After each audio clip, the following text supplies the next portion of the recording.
त्यामुळे जरांगेंची आत्ताची जी मागणी आहे ती मागणी बरोबर आहे, ती पूर्ण कशी करायची ते मुख्यमंत्र्यांनी ठरवावं.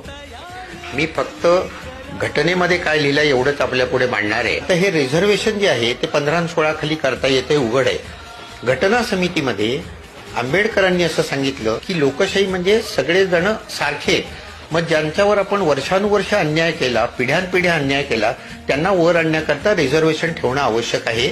मग आंबेडकर असं म्हणाले की जो अपवाद आहे तो नियमापेक्षा मोठा होऊ शकत नाही आणि त्यामुळे रिझर्वेशन 50% जास्त देता येणार नाही.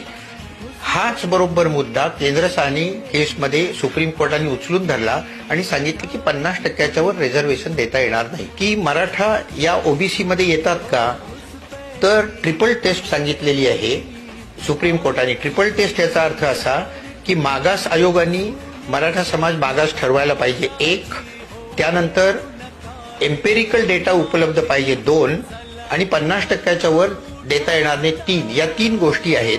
या 3 गोष्टी जर का ते बसलं तर मराठा समाज हा ओबीसी मध्ये घालता येतो.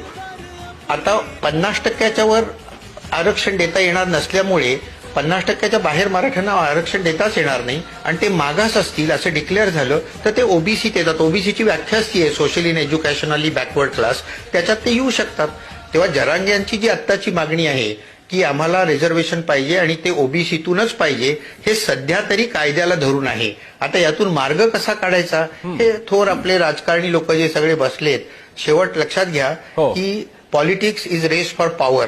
त्यामुळे सत्ता टिकवण्याकरता किंवा सत्ता मिळवण्याकरता वेड्यावाकड्या मार्गांचे उपयोग केले जातात. 20% हे ओबीसी आहे, तर तो जो घटक आहे तो सगळ्यांनी वाटून सामंजस्याने वाटून घेतला पाहिजे. ओबीसींना अशी कडक भूमिका घेता येणार नाही की मराठी इथे येऊच नाहीत. त्यामुळे हा लढा जो आहे ना, हा ओबीसी विरुद्ध मराठा अशा तऱ्हेचा हा राजकीय लढा आता मला झालेला दिसतोय. तर याच्यात दोघांनी सामंजस्याने भूमिका घ्यायला पाहिजे, तोडगा काढायला पाहिजे. जे काय मिळणार ते 50% आतच मिळणार हे निश्चित आहे. त्यामुळे जरांगेंची आत्ताची जी मागणी आहे ती मागणी बरोबर आहे, ती पूर्ण कशी करायची ते मुख्यमंत्र्यांनी ठरवावं.